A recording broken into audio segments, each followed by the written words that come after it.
ഭക്ഷണം മുമ്പിൽ കൊണ്ടുവച്ചിട്ടും പട്ടിണി കിടന്ന് ചാവുന്ന അവസ്ഥ ഒന്ന് ആലോചിച്ച് നോക്കിയേ.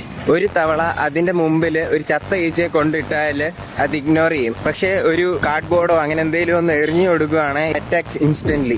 കാർഡ്ബോർഡ് ഭക്ഷണം ആയതുകൊണ്ടല്ല, but it's brain has been program to recognise only certain patterns. കാണുന്ന അതിനെ കണ്ടീഷൻ ചെയ്തേക്കുന്നത് എന്താണോ അതാണ് അത് കാണുന്നത്. അവളെ എന്ത് പൊട്ടനാന്നും പറഞ്ഞ് ചിരിക്കുന്നതിന് മുമ്പ് നിങ്ങളൊന്ന് ആലോചിച്ച് നോക്കിക്കേ, എത്ര ഓപ്പർച്യൂണിറ്റികൾ നിങ്ങളുടെ മുമ്പിൽ കൊണ്ടിട്ടിട്ട് നിങ്ങൾ ഇഗ്നോർ ചെയ്തിട്ടുണ്ടെന്ന്.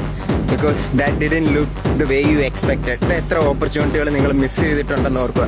അത് ഭയങ്കര പാടാണെങ്കിൽ, അല്ലെങ്കിൽ ഞാൻ അതിൽ തോറ്റു പോവും, അതിൽ നിന്ന് ഞാൻ ക്രിറ്റിസിസം കേൾക്കേണ്ടി വരും, അല്ലെ അതെനിക്ക് ഭയങ്കര ഡിസ്കംഫർട്ടായിരിക്കും. ഇങ്ങനത്തെ പല കാര്യങ്ങൾ ആലോചിച്ചിട്ട് നിങ്ങൾ എത്ര എണ്ണം നിങ്ങൾ മുമ്പിൽ കൊണ്ടിട്ടേക്കുന്ന കളഞ്ഞിട്ടുണ്ടെന്ന് ആലോചിച്ച് നോക്കുക. നിങ്ങൾ വിചാരിക്കുന്നത് നിങ്ങളെല്ലാം കാണുന്നുണ്ടെന്നാണ്, പക്ഷെ സത്യത്തിൽ you are only seeing what your current mind set allows you to see.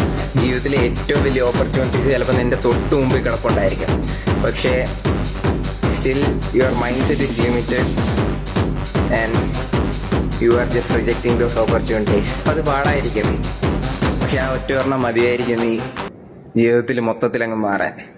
ഒന്നുകൂടി ഒന്ന് മാറ്റി ചിന്തിച്ചാൽ ചിലപ്പോൾ കാണാം. You can learn to see until you realize you are blind.